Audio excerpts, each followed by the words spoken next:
Hey, what's up guys? Welcome back to my channel. Today, I have a very special and spooky video for you. I'm going to tell you about my experience living in a haunted apartment in New York City. Yes, you heard me right.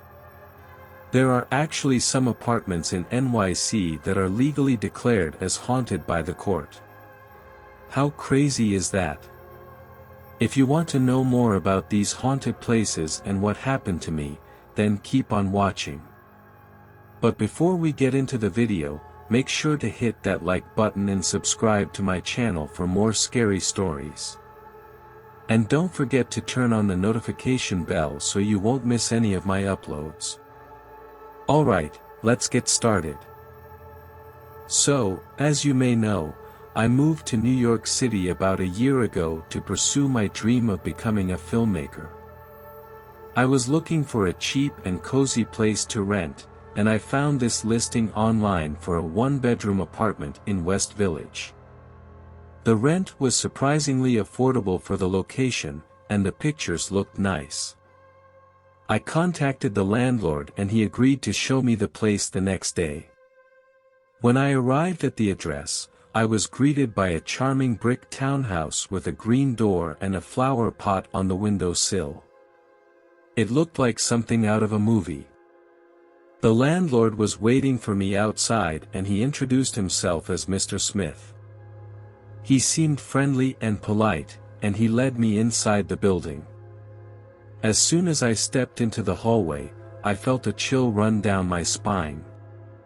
It was dark and cold, and there was a musty smell in the air.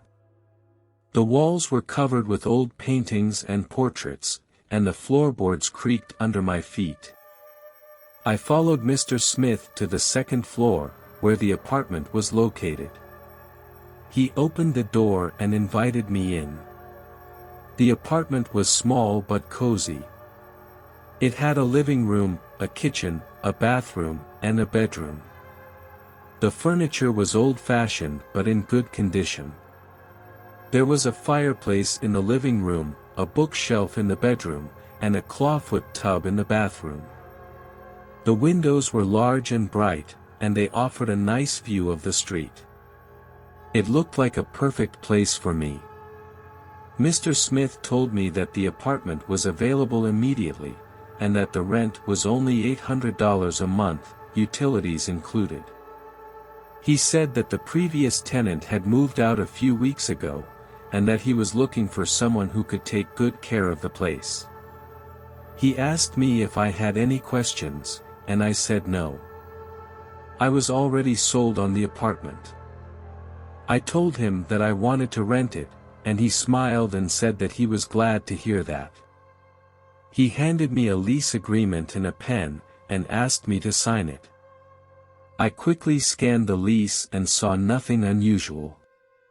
It was a standard one-year contract, with a security deposit of 1 month's rent.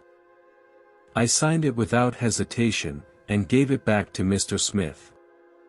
He congratulated me and gave me the keys.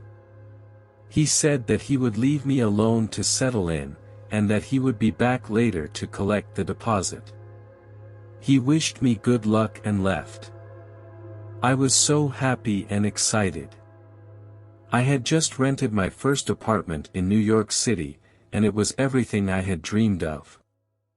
I couldn't wait to unpack my stuff and make it my home. I decided to start with the bedroom, since that was where I would spend most of my time. I opened the door and walked in. That's when I saw her. She was sitting on the bed, staring at me with a blank expression. She was a young girl, about 7 or 8 years old, with long blonde hair and blue eyes. She was wearing a white dress and a blue ribbon in her hair. She looked like a doll. She didn't say anything. She just looked at me. I was speechless. I didn't know what to do. I didn't know who she was, or why she was there. I didn't know if she was real, or a hallucination. I didn't know if I should run, or scream, or faint. I just stood there, frozen, staring back at her. And that's how I met the ghost of my haunted apartment.